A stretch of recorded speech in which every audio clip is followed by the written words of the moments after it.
अब फाइनली अली हम मौसम की बात कर लेते हैं। आगाज में की थी और अब हमने कहा कि ज़रूरी है कि जाते जाते भी मौसम की बात की जाए। जो हम आपसे जिक्र कर रहे थे कि मगरबी हवाओं का एक सिलसिला है जो मुल्क के बालाई इलाकों में दाखिल हुआ है, उसकी वजह से ये मौसम इतना खुशगवार है, जो कि हमने ऑब्ज़र्व किया कि लाहौर समेत पंजाब के मुख्तलिफ शहरों में जिस तरह से तूफ़ानी हवाएँ चली, बहुत ज़्यादा नुकसान भी हुआ है। इन तूफ़ानी हवाओं से हम अल्लाह ताला से यही दुआ गो हैं कि जब बारिश तो रहमत की बरसे। और जनाब, बारिश का ये जो सिलसिला बताया जा रहा है कल तक वक्फे से जारी रहने का इम्कान है और इससे ज़रा शिमाली इलाका जात में ज़्यादा मौसम बेहतर हो जाता है। इस पर हमने बात करनी है जी। हमें ज्वाइन कर चुके हैं इरफान वेग साहब, डायरेक्टर हैं महकमा मौसमियात के। अस्सलाम वालेकुम इरफान साहब, good morning, thank you so much for joining us. हम बात कर रहे हैं कि मौसम बड़ा खुशगवार है कल शाम से लाहौर में और पंजाब के दीगर शहरों में भी। क्या ये खुशी बरकरार रहने वाली है अगले आने वाले दिनों में भी? देखिए, वालेकुम अस्सलाम, मैं बिल्कुल खैर खैरियत से हूँ।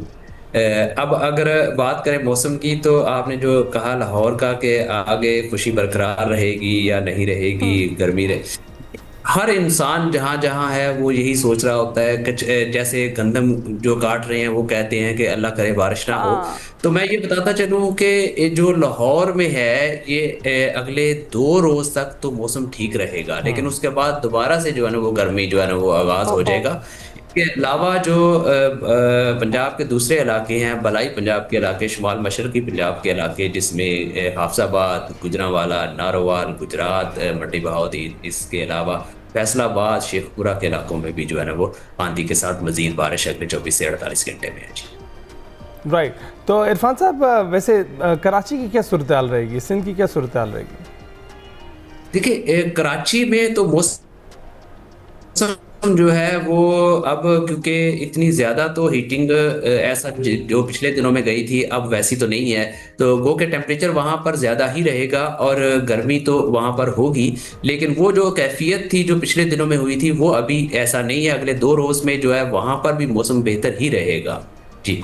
अच्छा अच्छा इरफान साहब, ये तो वैसे आपने 2 दिन की खुशी सुना के आगे हीट वेव का बता दिया है। मुझे ये बताएं कि ईद पे क्या एक्सपेक्ट करें? ईद पे भी मौसम शदीद गर्म रहेगा या फिर ऐसी कोई सूरत हाल बन सकती है, इस तरह से कोई नया सिलसिला हवाओं का दाखिल हो और बेहतर हो जाए सूरत हाल? देखिए, ये वाला सिलसिला जब गुजरेगा उसके बाद गर्मी में इजाफा होगा और एक सिस्टम और ईद से पहले एक और स्पेल आने का चांसेस हैं, लेकिन अभी उसका जो है ना वो अभी बना नहीं है सिस्टम, उसके बारे में भी हम उसको आगाह करेंगे।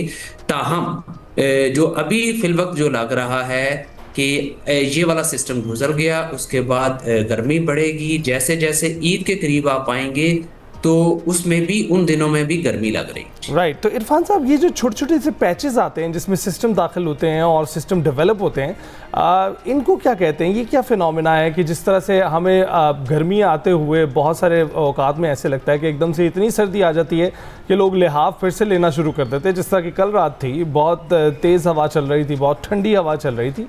तो ये फिनोमेनास क्या है? देखिए, हमारे यहाँ बेसिकली जो आते हैं वो मगरबी हवाओं के सिलसिले आते हैं, जो मगरब से आते हैं, मेडिटरानियन सी में ये डेवलप होते हैं, मूव करते हुए ईरान से गुजरते हैं, अफगानिस्तान से गुजर के हमारे एरियाज में आते हैं। इस दौरान में जब ये हमारे एरिया में आते हैं तो हमें नॉर्थ से उसकी विंड्स मिलती हैं, हवाएं मिलती हैं जो कि ठंडी होती हैं। वो जब ठंडी हवाएं, जब वो नॉर्थ की विंड जो होगी वो ज़्यादा स्ट्रांग होगी तो वो थोड़ी सारी ज़्यादा सर्दी मतलब ज़्यादा कोल्ड एयर लेकर आती हैं। अभी भी आपने देखा तो ये मगरबी हवाओं का सिलसिला जब आया, ये वेस्ट की विंड कम थी जबकि नॉर्थ की विंड थोड़ी सारी ज़्यादा थी। नॉर्थ की विंड ज़्यादा होने की वजह से इसमें जो कोल्ड का फैक्टर था वो ज़्यादा था, इसलिए आपको जो है ना ज़्यादा जो है ना इसमें सिवियरिटी नजर आई। राइट। अच्छा, और इरफान साहब, सुपर एलिनो का जिक्र तस्करा बड़ा चलता रहा है, बड़ी देर तक हमने आपसे भी डिस्कस किया था, कहा जा रहा था मिड ऑफ मई से कुछ उसके असरात सामने आएंगे, तो क्या ऐसा होने वाला है?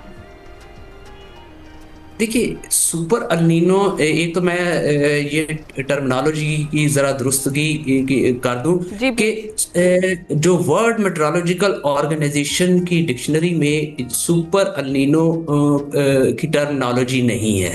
ओके इसको कहते हैं अगर अल्नीनो होता है या स्ट्रॉन्ग अल्नीनो होता है। ओके या वेरी स्ट्रॉन्ग अल नीनो होता है। ठीक है। अब अल नीनो जो होता है ये पैसिफिक ओशन में जो टेम्परेचर जो है वो नॉर्मल से जब एक खास मकदार तक बढ़ जाते हैं उसको अल नीनो कहते हैं, और अगर ये ज्यादा बढ़ जाए तो स्ट्रॉन्ग अल नीनो कहते हैं, और ज्यादा बढ़ जाए तो very strong El Nino. Okay, ये चीज है, एक तो ये चीज होगी।